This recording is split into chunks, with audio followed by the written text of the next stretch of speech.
Dakle, večeras razgovaramo jednu malu eksperimentalnu izlučbu ovoga formata. Nešto poput joint venture, zajedničkog rada. Zapravo je toliko zajednički je samo skupljen skupa. Radi se o filmskom mediju koji je opet prenešen putem medija knjige, pa putem medija slike, reprodukcija raznih formata. Način na koji mi učimo o filmu, način na koji zapravo sažeto učimo o filmu, ako već ne idemo redovito u razne kinoteke koji eto trenutno mi nemamo. Dakle, koncept je vrlo jednostavno, radi se o problemu izbora i viđenja iz historijskog materijala i njegove reinterpretacije, ne samo na način individualnog izbora, nego i na način interpretacije koja bi zapravo zadovoljila određene kulturološke uvjete. Ovdje smo primijenili nekoliko načela, jedan je dekonstrukcija, to je mislim da se jako dobro vidi i nadam se da odgovara zapravo pristupu samih autora. Mislim da ne možemo izbjeći taj pristup. Gospodin Tom Gotovac, Antonio Lauer, danas, imenom prezimenom, je zapravo potaknuo na neki način ovaj projekt i naš naravno spirit.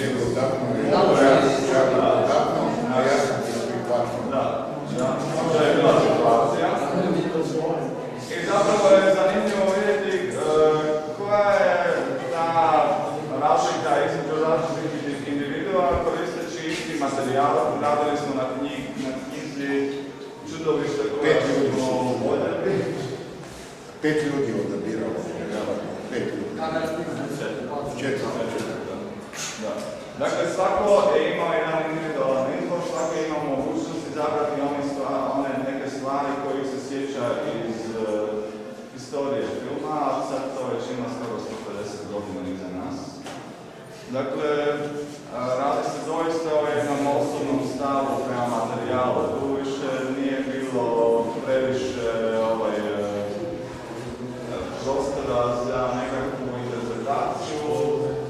Taj prostor smo suzili, izložba je postavljena u sat vremena, naravno vidim da je to hitro, ali tako gerila, urbana gerila mora funkcionirati.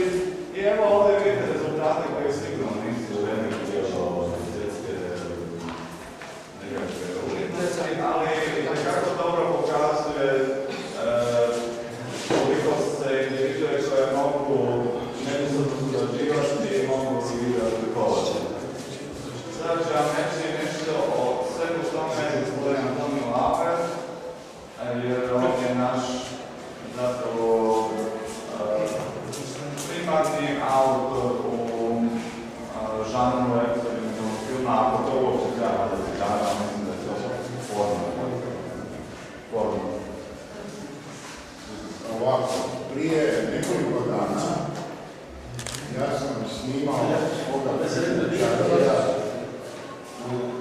u Palavu. Danas sam razbio te fotke i donio sam fotke Čarolju da mu pokažem. Čarolj je rekao, to je savršeno. Međutim, nećemo pokazivati fotke, nego ćemo napisati na poleđini tih fotke što se vidi tu, ćemo pisati neka imena koja za nas znači za kulturu, za likovnu kulturu. I sad smo počeli on i ja svaki neutralno pisati imena. On su tu bili značajni umjetnici koje mi cijenimo. I ne cijenimo. I naravno. Uzasili iz riječi. I one koje ne podnosimo. Tako da je na tim poleđinama fotki, sa druge strane tih fotki smo Charlie i ja ili Charlie i ja.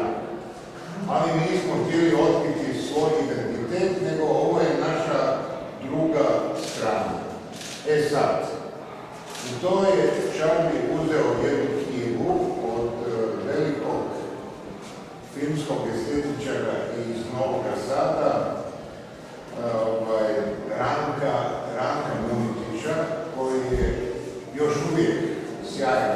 sjajan film. I odjedanput smo shvatili da ovi likovi koji pretežno ispunjavaju tu knjigu su u stvari nama strašno bliski. To su sve manje više vampirske žene i vampirski muškarci, a ove fotke izgledaju ko da su vampiri isisali. I ovo su neke fotke koje su u stvari u fazi nestajanja.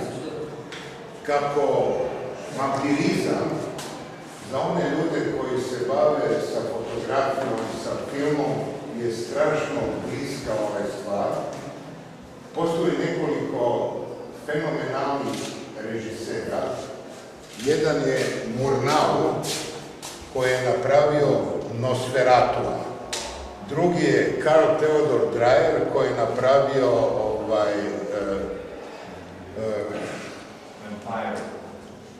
Vampir. Ovo je Nosferatu, ovo je Vampir. I treći, jedan od najvećih, to je Roman Polanski, koji se ovdje nalazi sa svojom pokojnom suprugom, koja je ubijena u ritualnom divljanju Mansona prije mnogo godina. I Roman Polanski, on postaje vampir. A ima jedan strašan film od Romana Polanskoga, Rozmarina beba. Tako da ovo nije ništa, kako bi rekao slučajno. Ovdje je druga fenomenalna scena iz Nosferatu. To je inače napravio jedan od najvećih estetičara među filmašima, Murnau, koji je umro pod vrlo čudnim okolnostima u Hollywoodu u svojoj 42. godini. Da je poživio, napravio bi još jedno 20 remek djela. Ovaj način prezentiranja, kao da likovi sa ovih fotki nestaju, je u stvari vrlo simbolična stvar za ljubitelje strave i užasa na filmu, jer to znači nešto esencijalno kad ljudi nestaju. Ja ne znam, jeste vi kad doživjeli da nestajete, a da ne znate u stvari zašto nestajete. I onda pomislite na alkohol, pomislite na drogu, ali u stvari ništa od toga nije istina. Naprosto postoji u čovjekovom svakodnevnom životu jedna stvar kad on nastoji izbjeći one užase svakodnevice koja ga pritišću. Pritišće ga novac, pritišće ga zdravlje, želja za samoubistvom. Ovi glumci, režiseri su negdje na tom putu da u stvari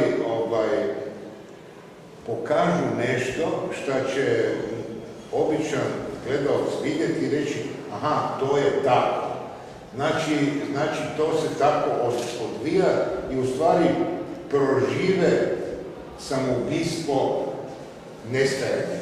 Tako da je ovo gospodin Krešo, ovo mu mi nismo rekli, ovo je on izmislio sam, izmislio je te kopije. A tako se u stvari u životu i događa. Naziv ove izložbe je Građanin Kane. Građanin Kane je jedan od najsofistiranijih američkih filmova, nastao 1939. u Hollywoodu, kojeg je napravio wunderkind Orson Welles. Taj Orson Welles je, kad je imao 10 godina, mama ga je poslala na prekooceanski brod Queen Mary i on je s 10 godina prešao Atlantik. došao u Hamburg, iz Hamburga otišao u Berlin i u Berlinu je gledao predstave Brehta, koje je režirao jedan od najvećih ruskih režisera, Piskator. Sve to što sam rekao u vezi sa ovim nestajanjem, približavanjem, nestajanjem, sve je to mladi Orson Welles za 10 godina kad je došao u Berlin, gdje je tada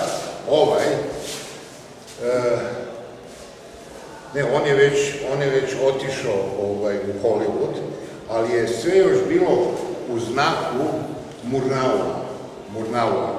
Tako da Orson Welles je poznavao većinu ovih izbljedelih likova. Ovaj izbljedeli lik, to je stvarna žena koja izgleda ko kokoš.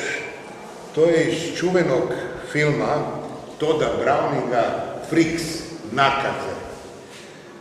U stvari, nakaze su u stvari sva ljudska bića, dok ne dokažu da nisu nakaze. Sve ovo što se događalo u ovim bljutavim režimima, kao što je staljinizam, kao što je fašizam u Italiji, kao što je nacizam u Njemačkoj, kao što je frankizam u Španjolskoj, kao što je car Hirohito, sve u stvari potiče iz ovih stvari Friksa, jer svi ti ljudi su gledali iste stvari. Ovo nisu samo djelići filmova, to je sve usađeno u povijest ljudske misli. I ovo što smo pokušali, Charlie i ja, da na ovim dopisnicama izmiješamo imena koja nama kao nešto znače sa imenima koje mrzimo, kad to sve prođe, kad više mene neće biti Charlija, niko neće imati pojma šta ta imena znače, jedna interpretacija će biti ovakva, druga će biti onakva, tako da je ovo na neke vrsti pokazatelj relativnosti. Orson Welles pod kraj svog života snimio je jedan film F kao fake, odnosno F fake, što će reći lažno, odnosno L kao lažno, u kojem je, kao i svi veliki umjetnici, se sprdao na svoj vlastiti račun. Ja znam da je Orson Welles svojevremeno tvrdio, ako vidiš nešto dobro, znači ako neki umjetnik vidi u nekom drugom umjetničkom dijelu nešto dobro, kaže ukrade. Jer onako svi krademo, nema u stvari takozvanih originalnih dijela, jedino originalno djelo kad je svevišnji napravio čovjeka i onda napravio ženu. Ostalo je sve manje više pričanje isti priče. Gdje je Charlie? To sluša. Inače, moram ja staviti na par Jedan vrst moje odluke je da ostanem u ovom gradu. Premda mogu reći da zadnjih par godina je često puta došlo i imao sam mogućnost da odem i sad se budu noći i pitam se kojeg vraga sam ovdje i koji vrag me u stvari drži da sam još uvijek ovdje. Drže me ljudi koji dolaze, zato što oni često puta kad dođu ovdje, dođu u sredinu gdje na neki način doživljavaju sve puno veselije i puno ljepše nego ja. I ono što je možda tužno i možda jako dobro, da ti ljudi na neki način mene pokrenu da ja nešto radim, to je drugačije nego ja svijetu. Premda, osobno mislim da i među ovim ljudima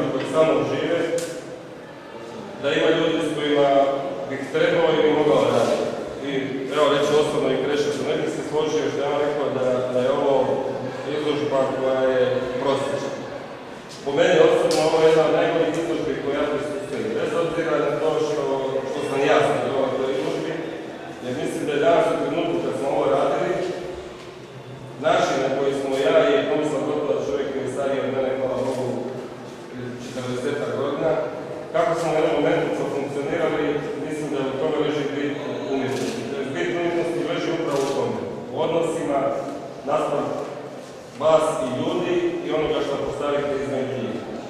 Mi smo sad postavili ovo, ja se nadam da ste shvatili biti što ovdje radimo, jer ovo je samo jedan način da pružimo ruku i ovim ljudima koji su s druge strane naše fotografije, jer smo na neki način simbolički nas dva dopustili da oni iziđu iz nas. Znači, naša ljubav i mržnja je sad u prvom planu. To su oni. Sad bih vas pozvao svih, s obzirom da je na Marinu Dalcu napravio 50 fotografija i s obzirom da je ova izložba samo za prijatelje, da ja i Gotovac sam potpišemo i posvetimo u jednu fotografiju koju naravno želim. Može ova stolica. Imali tu suza, imali suza. A imali špara.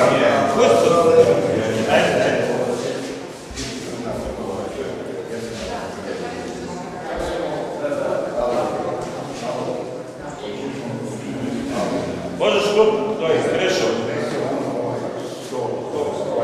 Zaljutim se malo.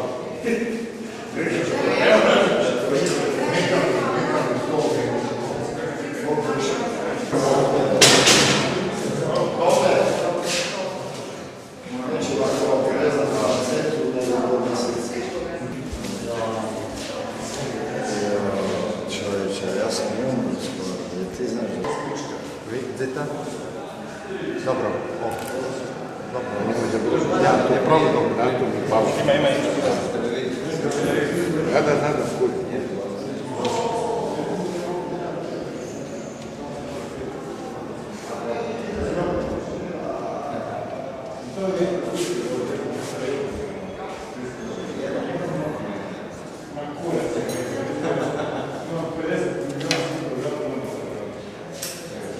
Daj samo otvori ključku rada da je propuk jer je prekošen.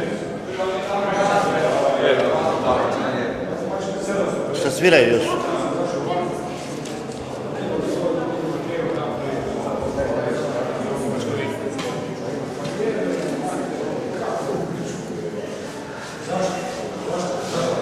Ja mislim Miše.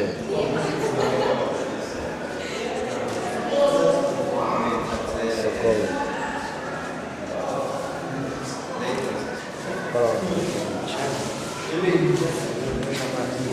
Super.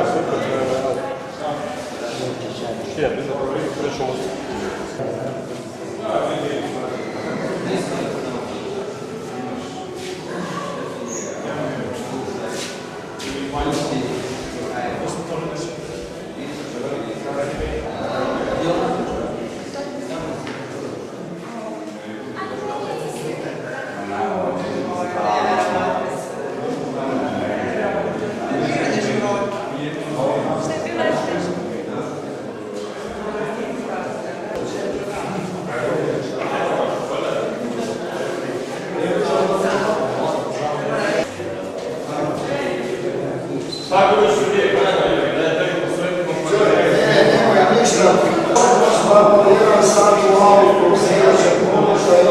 I do sada nešto, još je mali sljedovamo.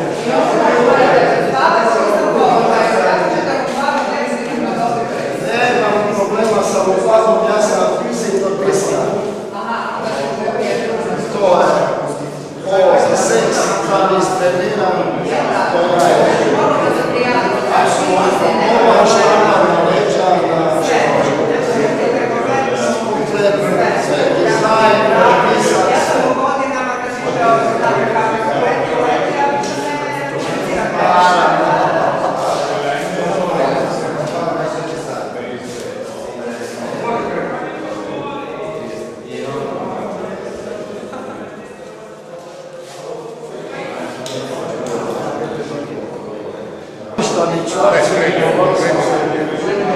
Travadica